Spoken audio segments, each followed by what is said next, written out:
gaaridii haweenkeygayigina oo idil inta gabar ku nool dumar gebigood hablaa kacay yankeed ka doortay aan ka doortay gaaridii haweenkeygayigina oo idil inta gabar ku nool dumar gebigood hablaa kacay yankeed ka doortay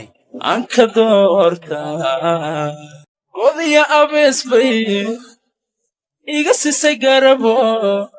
gurigiisa joogta kibladiyo ciyaartiyo gogol kula caawaysa gacaltooyadii tahay garale madooba godiya abees bay iga sisay garabo gurigiisa joogta kibladiyo ciyaartiyo gogol kula caawaysa gacaltooyadii tahay garale madooba garaad haweena gelin ma uu ku hawshoon weligeedu muu korin hasaawa lama gelin sida gobiya cadkeed weligeel kamuu bixin galladeeba weeye waxaan guulla kuu qorin qorad laguma gaadheen ow culaaningawa waa garaad haweena gelin ma uu ku hawshoon weligeedu muu korin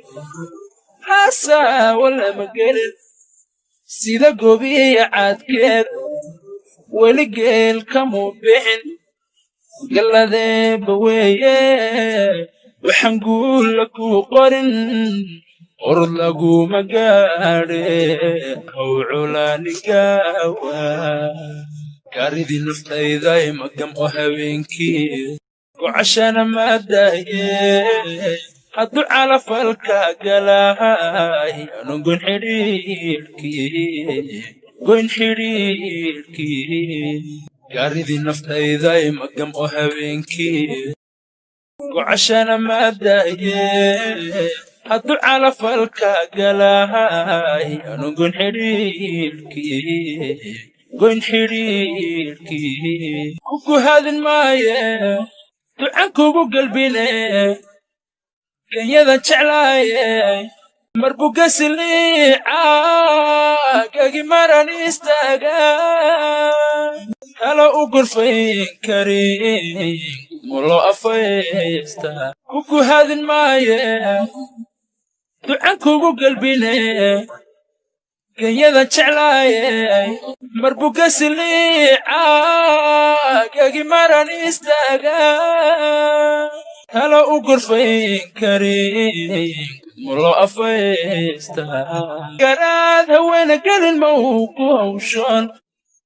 weligeedu muu korin hasaawa lama gelin sida gobiya cadkeed weligeel kamuu bixin galladeeba weeye